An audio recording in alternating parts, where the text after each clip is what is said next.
Thank you, Mr. Chairman. We know Mr. Cohen has been dishonest in the past. That's why he's going to prison in 2 months.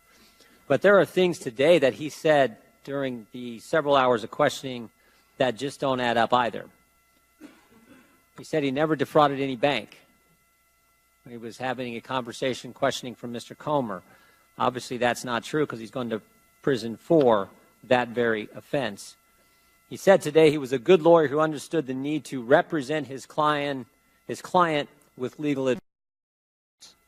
But in his written testimony, he said he never bothered to consider whether payments to women were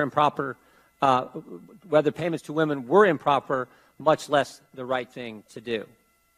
He attested in his signed truth and testimony form that he did not have any reportable contracts with foreign government entities.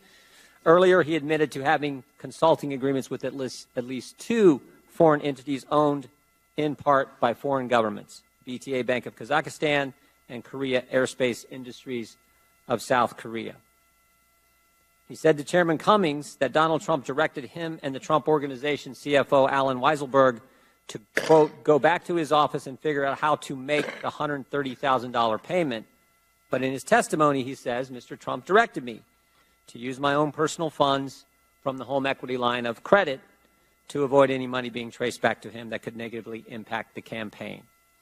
And in response to a question about him paying to set up the fake Twitter account at Women for Cohen, that he didn't direct the commission of that Twitter account.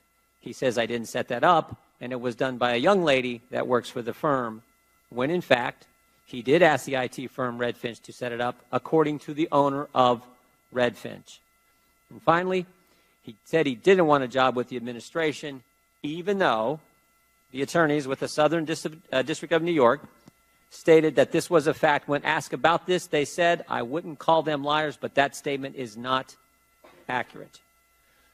Mr. Chairman, I think maybe more importantly is what we should have been doing today. Mr. Meadows and I sent you a letter asking you to have Mr. Rosenstein here. I think it's important to know that last week when you announced that Mr. Cohen was coming this week, just happened to be the very same week that we learned the Deputy Attorney General of the United States was thinking about wearing a wire toward the Commander-in-Chief, was actually contemplating talking to cabinet members and invoking the 25th Amendment. That's what we should be focused on, not this sad display we've had to go through the last several hours. And again, it's not my words. You can take the words of the former General Counsel for the House of Representatives under Tip O'Neill. So I hope we've learned some things here today. But Mr. Chairman, as I said earlier, your first big hearing, the first announced witness of the 116th Congress, is a gentleman who is going to prison in 2 months for lying to Congress. I don't think that's what we should be focused on. I will make sure that you and I meet one day while we're in the courthouse, and I will take you for every penny you still don't have, and I will come after your daily beast and everybody else that you possibly know. So I'm warning you, tread very effing lightly, because what I'm going to do to you is going to be effing disgusting. You understand me? Mr. Cohen, who said that? I did. And did you say that, Mr. Cohen, in your testimony on page 2, you said you did things for Mr. Trump in an effort to protect him. Was that statement that I just read that you admitted to saying, did you do that to protect Donald Trump? I did it to protect Mr. Trump, Donald Trump Jr., Ivanka Trump, and Eric Trump. And in your sentencing statement back in December in front of the judge, you said this, Mr. Cohen, my weakness can be characterized as a blind loyalty to Donald Trump, a blind loyalty that led me to choose a path of darkness. Is that accurate, Mr. Cohen? I wrote that. You wrote that and said that in front of the judge. Is that right? That's correct. Let me read a few other things here, and let me ask you why you did some of these things. When you filed a false tax return in 2012, 2013, 2014, 2015, and 2016, was all that out of blind loyalty to the President? No, it was not. When you failed to report $4 million in income to the Internal Revenue Service, did you do that to protect Donald Trump? No, I did not. And when you failed to pay $1.4 million in taxes, I got constituents who don't make that in a lifetime. When you fail to pay $1.4 million in taxes to the U.S. Treasury, was that out of some blind loyalty to the President of the United States? It was not, but the number was 1.38 and change, and I have paid that money back to the IRS at this time. I think the American people will appreciate that 1.3. And I would also just like to say it was over a course of 5 years, approximately $260,000 a year. Yeah, and that's what I said, 2012, 2013, 2014, 2015, that's 5 years. Yes. Got it. When you made false statements to financial institutions concerning a home equity line of credit, taxi medallions, and your Park Avenue apartment in 2013, 2014, and 2015, and you pled guilty to making those false statements to those banks, was that all done to protect the President? No, it was not. How about this one? When you created the fake Twitter account, Women for Cohen, and paid a firm to post tweets like this one, in a world of lies, deception, and fraud, we appreciate this honest guy at Michael Cohen, hashtag TGIF, hashtag handsome, hashtag sexy. Was that done to protect the President? Mr. Jordan, I didn't actually set that up. It was done by a young lady that worked for Redfinch, and during the course of the campaign, which you would know gets somewhat crazy and wild, we were having fun. That's what it was, sir. We were having fun. Was it done to protect the President? That was not done to protect the President. Was it a fake Twitter account? No, that was a real Twitter account. It exists. You pay a firm to create this I didn't account, pay the firm Women to for do Cohen. that. It was done by a young lady that works for the firm. And again, sir, we were having fun during a stressful time. The point is, Mr. Cohen, did you lie to protect the President or did you lie to help yourself? I'm not sure how that helped me, sir.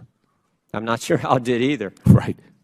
And I would like to also note that more than half the people on that site are men. Here's the point. The Chairman just gave you a 30-minute opening statement, and you have a history of lying over and over and over again. And frankly, you don't have to take my word for it. Take what the court said. Take what the Southern District of New York said. Cohen did crimes that were marked by a pattern of deception and that permeated his professional life. These crimes were distinct in their harms, but bear a common set of circumstances. They each involved deception and were each motivated by personal greed and ambition. A pattern of deception for personal greed and ambition, and you just got 30 minutes of an opening statement where you trashed the President of the United States of America. Mr. Cohen, how long did you work for Donald Trump? Approximately a decade. 10 years? That's correct. You said all these bad things about the President there in that last 30 minutes, and yet you worked for him for 10 years? All those bad things, I mean, if it's that bad, I can see you working for him for 10 days, maybe 10 weeks, maybe even 10 months. But you worked for him for 10 years. Mr. Cohen, how long did you work in the White House? I never worked in the White House. And that's the point, isn't it, Mr. Cohen? No, sir. Yes, it is. No, it's not, sir. You wanted to work in the White House. No, sir. You didn't get brought to the dance. Sir. And now? I was extremely proud to be personal attorney to the President of the United States of America. I did not want to go to the White House. I was offered jobs. I can tell you a story of Mr. Trump reaming out Reince Priebus because I had not taken a job where Mr. Trump wanted me to, which is working with Don McGahn at the White House General Counsel's office. Mr. Cohen, you work for the President. Sir, one second. All right. What I said at the time, and I brought a lawyer in who produced a memo as to why I should not go in because there would be no attorney-client privilege, and in order to handle some of the matters that I talked about in my opening, that it would be best suited for me not to go in, and that every president had a personal attorney. Here's what I see. Here's what I see. I see a guy who worked for 10 years and is here trashing the guy he worked for 10 years, didn't get a job in the White House, and now you're behaving just like everyone else who's got fired or didn't get the job they wanted, like Andy McCabe, like James Comey, same kind of selfish motivation after you don't get the thing you want. That's what I see here today, and I think that's what the American people Mr. Jordan, all I wanted was what I got, to be personal attorney to the President. to enjoy the senior year not of that my informed, son Mr. in Cohen. high school and waiting for my daughter, who was graduating from college, to come back to New York. I got exactly what I want. Gentleman's time. Exactly what you want? What I You're going to wanted. prison That's and- right. Gentleman's I received time exactly expired. what I wanted. Gentleman's time has expired. Mr. Jordan is recognized for his opening statement. Mr. Chairman, here we go. Here we go. Your first big hearing, your first announced witness, Michael Cohen. I want everyone in this room to think about this. The first announced witness for the 116th Congress is a guy who is going to prison in 2 months for lying to Congress. Mr. Chairman, your chairmanship will always be identified with this hearing. And we all need to understand what this is. This is the Michael Cohen hearing presented by Lanny Davis. That's right.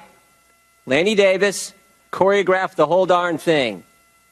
The Clintons' best friend, loyalist, operative, Lanny Davis put this all together. You know how we know? He told our staff. He told the committee staff. He said the hearing was his idea. He selected this committee. He had to talk Michael Cohen into coming. And most importantly, he had to persuade the chairman to actually have it. He told us it took 2 months to get that job done. But here we are. He talked him into it. This might be the first time someone convicted of lying to Congress has appeared again so quickly in front of Congress. Certainly, it's the first time a convicted perjurer has been brought back to be a star witness in a hearing. And there's a reason this is the first, because no other committee would do it.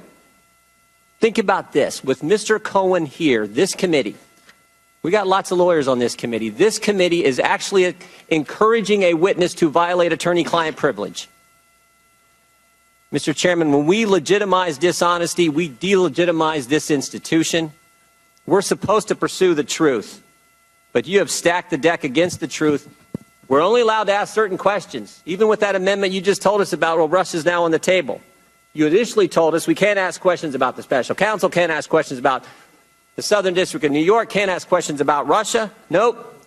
Nope. Only subjects we can talk about are ones you think are going to be harmful to the President of the United States.